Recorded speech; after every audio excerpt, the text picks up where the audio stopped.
Shalom, bertemu lagi dengan saya Murni Hati Gule. Sekarang melanjutkan studi di STTM Nias Barat semester 3 Prodi Pendidikan Agama Kristen dengan NIM 08022294. Video kali ini sebagai bagian dari tugas atau sebagai bagian dari mata kuliah dasar-dasar kependidikan dengan dosen pengampu Arozatula Telombanua MPDK atau Magister Pendidikan Kristen. Pada video kali ini saya akan membahas atau mereview kembali tentang materi singkat dari pendidikan. Pengertian pendidikan. Dalam bahasa Inggris, pendidikan disebut dengan education, di mana secara etimologis education berasal dari bahasa Latin yaitu eductum.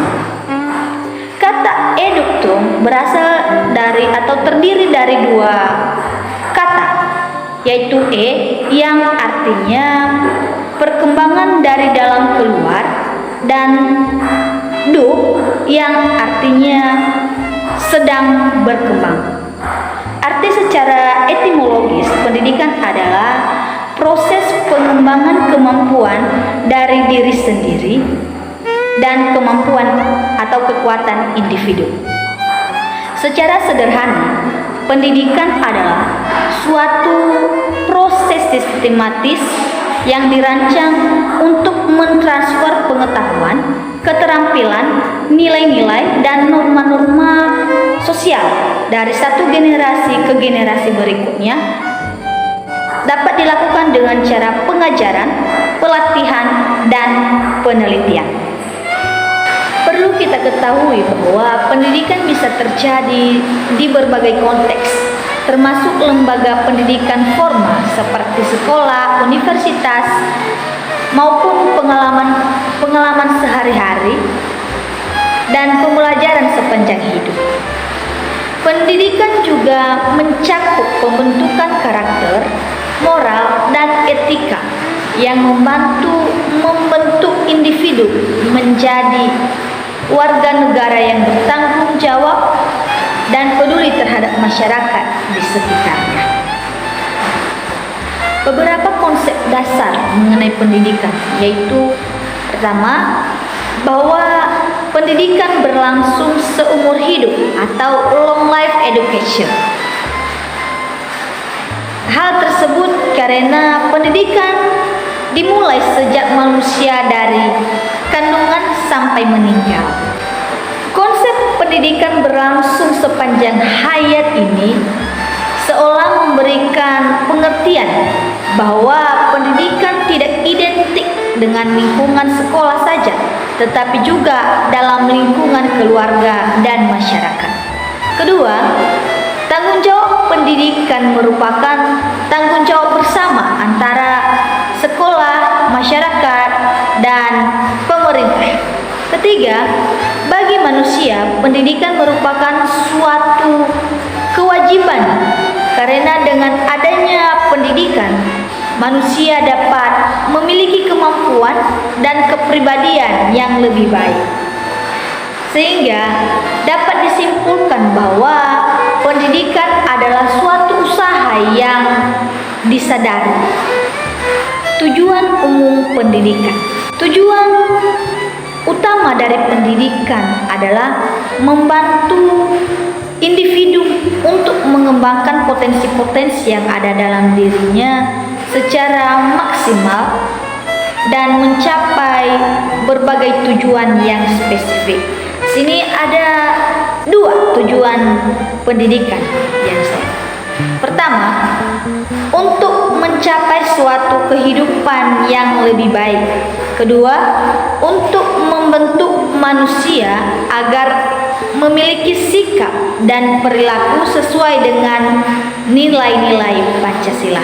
Menurut Undang-Undang Nomor 20 Tahun 2003 Pasal 3, tujuan pendidikan nasional adalah untuk mengembangkan potensi peserta didik agar menjadi manusia yang beriman dan bertakwa kepada Tuhan Yang Maha Esa, berakhlak mulia, sehat, berilmu, cakap, kreatif, mandiri, dan menjadi warga negara yang demokratis serta bertanggung jawab.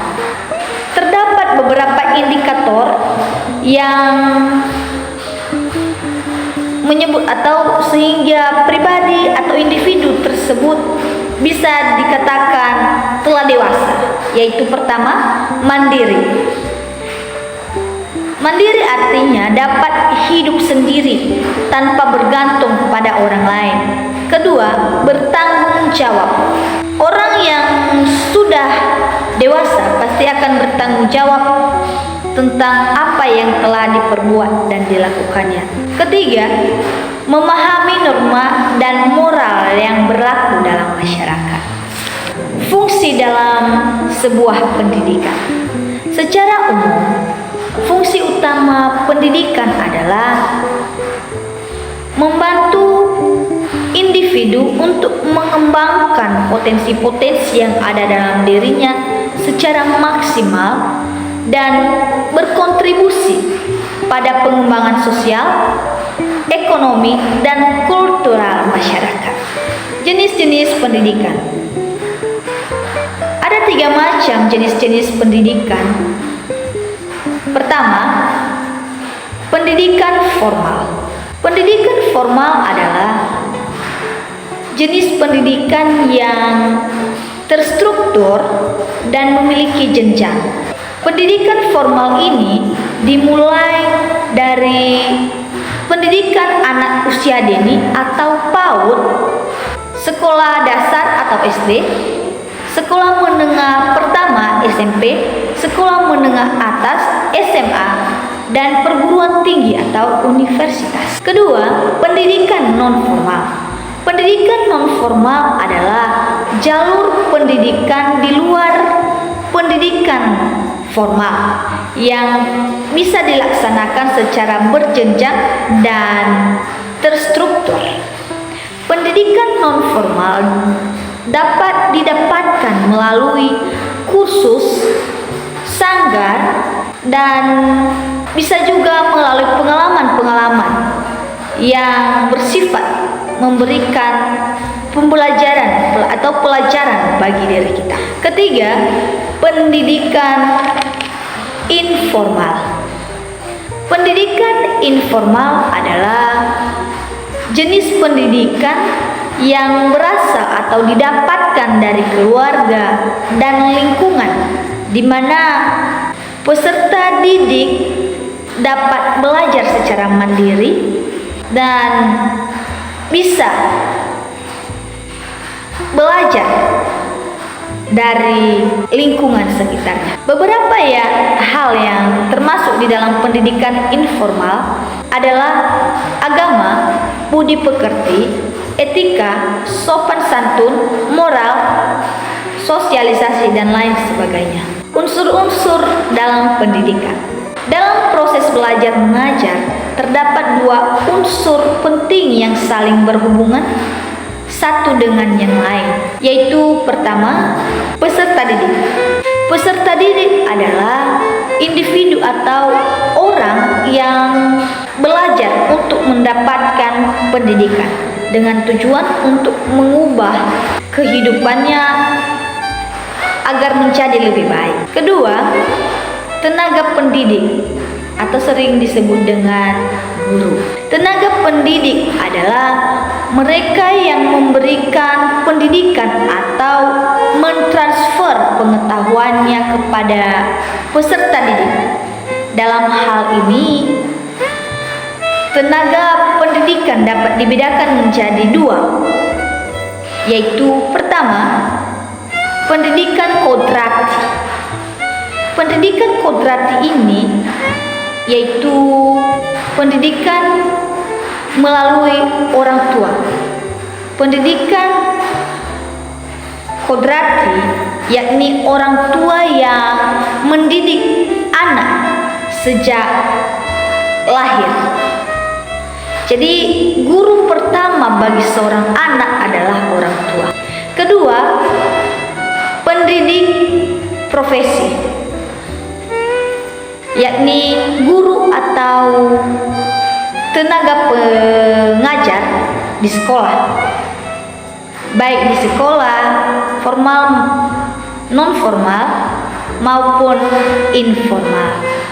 Jadi pendidikan profesi ini adalah pendidikan yang didapat melalui guru dengan cara pengajaran yang akan diterima oleh peserta didik atau seorang anak. Baik, demikian saja pembahasan pada hari ini tentang sekilas tentang pendidikan. Dan akhir kata saya ucapkan terima kasih. Shalom.